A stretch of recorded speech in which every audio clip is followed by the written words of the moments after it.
Recoucou les amis encore. Alors je voulais faire une petite vidéo sur comment promener son chien en fait. La question qui revient souvent c'est je lui mets un collier plat, un collier étrangleur, un harnais oui mais il tire ou un harnais anti-traction c'est quoi? Donc la question du collier plat et du collier étrangleur, vous voyez très bien la différence je pense. Eh mon cœur, allez viens fais dodo. Voilà.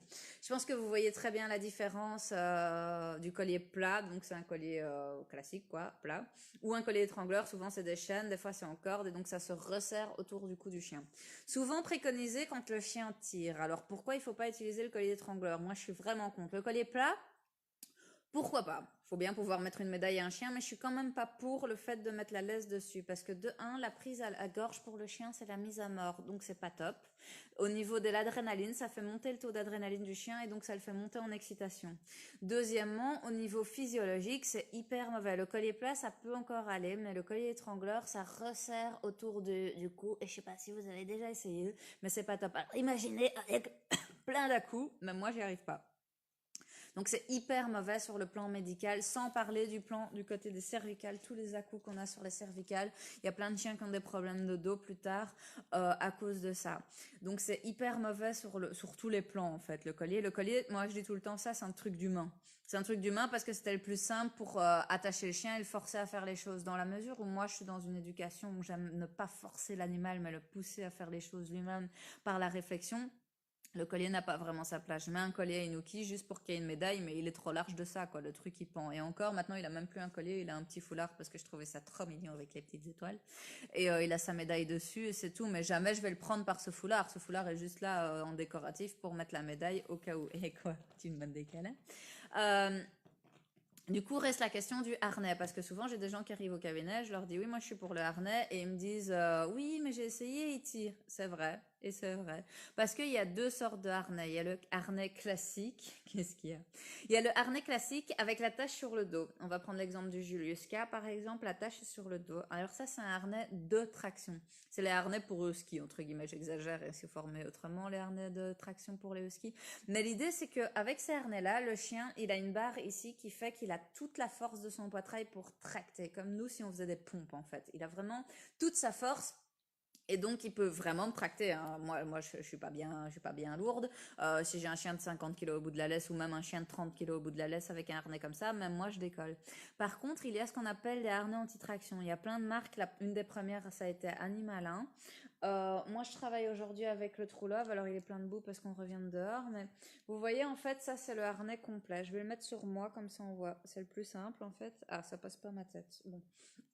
Alors le harnais complet, je vais le fermer, ce sera un peu plus esthétique pour vous montrer. Hop, se ferme comme ça autour du chien, celui-ci. Alors ce harnais-là, donc ça, c'est quand il est mis sur le chien en fait. Voilà à quoi ça ressemble sur le chien, vous voyez. Hop. Alors en fait sur ce harnais-là, la tache est ici devant. Le fait que la tache soit devant, voilà, je vais le mettre comme si je le portais moi, je suis bien mon cœur comme si je le portais moi. En fait, avec la tache devant, ça fait deux choses qui font que ça va un peu empêcher le chien de tirer. La tache est ici, donc quand le chien tire, ça la ramène à vous en fait, parce que ça le déboîte comme ça.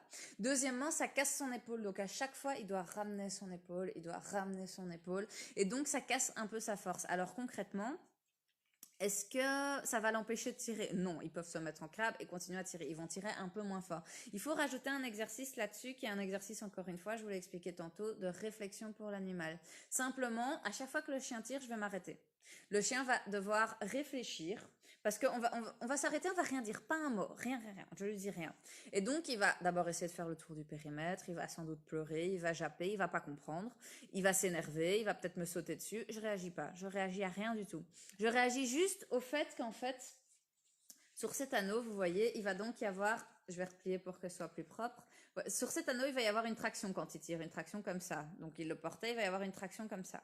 Dès que la traction va se détendre un tout petit peu, moi je l'ai en main, donc je peux vous dire que je le sens dans mes doigts là. Dès que la traction va se défaire et que le chien va arrêter, que l'anneau va pendre, on va redémarrer.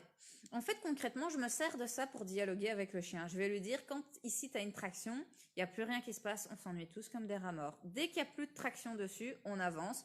La récompense ici, c'est quoi? Je l'ai dit tantôt, les récompenses, ça peut être des millions de choses. La récompense ici, c'est quoi? C'est d'avancer. Il veut avancer, le chien, c'est tout ce qu'il veut. Il est dehors, il y a plein de trucs à voir, il y a plein de trucs à voir, il veut avancer. Donc, je vais me servir de ça. Dès qu'il y a traction, j'arrête d'avancer. Dès qu'il n'y a plus de traction, on va avancer. Et donc, le chien, petit à petit, va finir par comprendre que tant que ça pendouille, on avance, on avance, on avance. Pour récompenser le chien quand il avance bien, le premier truc que je peux faire, c'est marcher plus vite. Parce que je vous l'ai déjà dit dans une autre vidéo, le chien fait pour marcher à du 15 km/h. Moi, je suis faite pour marcher à du 3-4 quand je suis tranquille, 4-5 quand j'ai un bon pas de marche. Donc en fait, forcer le chien à marcher à ma vitesse, c'est le forcer à marcher à la vitesse d'un handicapé moteur ou d'un bébé.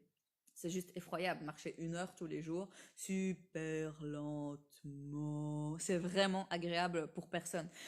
Le seul moyen pour qu'il apprécie ça, c'est qu'il ait quelque chose à faire. Qu'est-ce qu'il peut faire? Truffer, parce que sentir les choses pour le chien, c'est sa façon à lui d'appréhender le monde. Donc, le seul moyen qu'un chien apprécie une balade en laisse, c'est qu'il ait minimum 2 mètres de laisse et qu'il puisse sentir autour de lui, faire un peu sa vie à droite à gauche.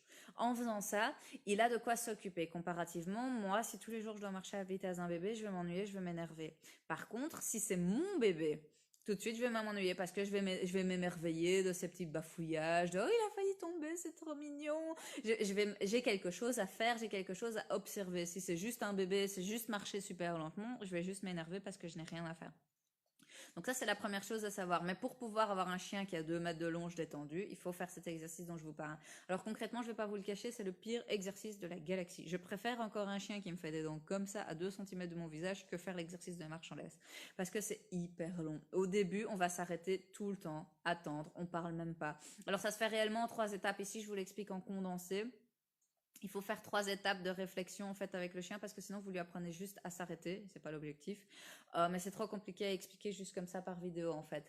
Mais vous comprenez l'idée de base qui est je place le chien dans une situation où il doit réfléchir parce qu'on s'ennuie tous en fait. Dès qu'il y a traction, on s'ennuie tous. Et je le laisse réfléchir tout seul. Il s'énerve, il pleure, il tire encore plus, il essaye de sauter, tout ce qu'il veut. Rien ne marche sauf détendre l'anneau. Dès que l'anneau est détendu, on avance. Le chien comprend de par lui-même tout seul, petit à petit, que on a une bien vrai aussi ce genre de harnais et mon shako tire moins fort lorsque je l'attache à laisse à son collier.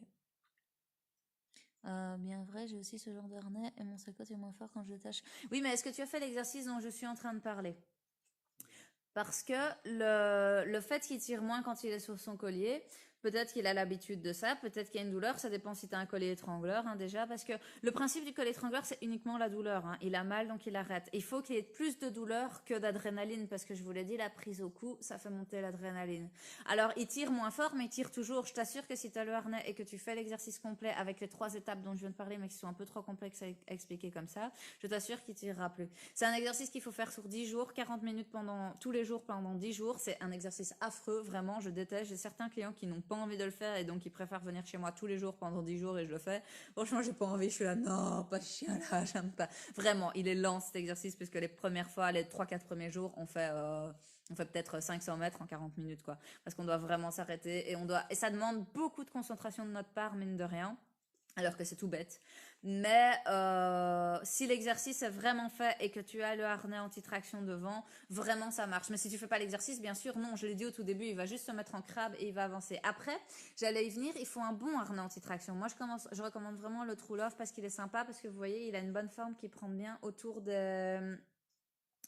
Il prend bien autour. Non, non, je suis contre l'étrangleur. Bah tant mieux, c'est très bien. L'étrangleur, c'est très mauvais. Mais les colliers plats, c'est pas top non plus, parce que t'as tout le temps des à-coups sur les cervicales. Pour la trachée, ça va, les colliers plats, parce que les chiens ont beaucoup de muscles ici devant, ça va. Mais pour les cervicales, t'as tout le temps des à-coups dans les cervicales, c'est hyper mauvais. Après, attention, le harnais anti-traction mal utilisé, le chien se met de travers pour avancer, c'est hyper mauvais aussi. Il n'est pas question d'acheter un harnais anti-traction et de laisser le chien tirer tout le temps. Déjà, c'est super fatigant, parce que un chien qui tire, c'est désagréable pour tout le monde, même pour lui. Et deuxièmement, c'est pas bon parce que le chien se met en mode crabe, il marche comme ça et donc ça peut, c'est pas bon pour la colonne vertébrale non plus. Ça fait pas des douleurs de ouf, mais c'est pas bon non plus.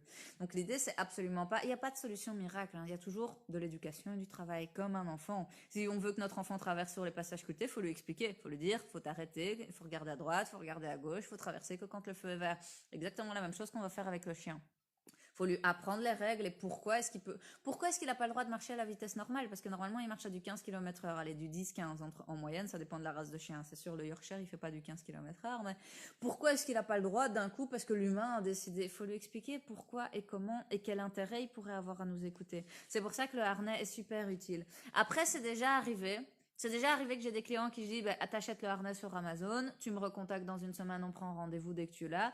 Et c'est déjà arrivé que j'ai le client qui m'envoie un message et qui dit écoute, il tire plus.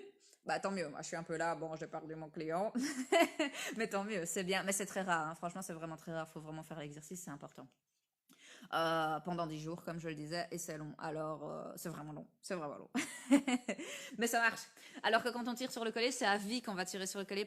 Pourquoi? Parce que de un, je fais l'exercice pour lui, parce que moi je tire, je détends la lèvre, je le sais, mais lui n'a pas été maître de ça. Alors qu'avec cette technique-là, il va être maître de la traction sur le anneau.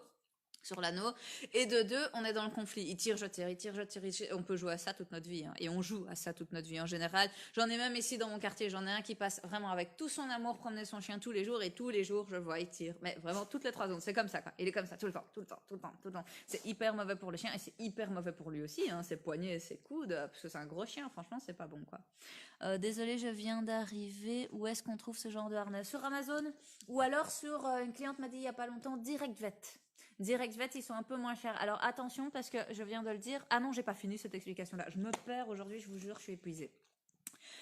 Un bon harnais anti-traction. Celui-ci, je le recommande vraiment parce que vous voyez, il prend bien autour des épaules. Imaginons que mes seins sont des épaules, hein, de chien. Vous voyez, il prend bien autour. Et au-dessus aussi, il prend bien autour des omoplates tout en... Bonjour Aourou, tranquille. Le chat, quoi. Oui, mon bébé roux. Il prend bien autour des épaules. Et il va pas se retourner sur le dos du chien parce que justement il prend bien tout en laissant l'omoplate et la scapula assez libres en fait. Donc il est assez sympa. Après c'est pas un harnais avec lequel il faut courir parce que ça prend quand même trop sur les omoplates. Mais au niveau physiologique il est bien. Et surtout quand on a un chien qui tire, je le reprends comme ça. Imaginons on a le chien là. Le chien va tirer donc sur l'anneau qui est ici, le harnais ne va pas se retourner. Alors que si on prend certaines autres marques, le Animalin par exemple, que j'ai longtemps recommandé parce que c'était un des meilleurs sur le marché, c'était un des seuls au tout début, en fait il est trop fin.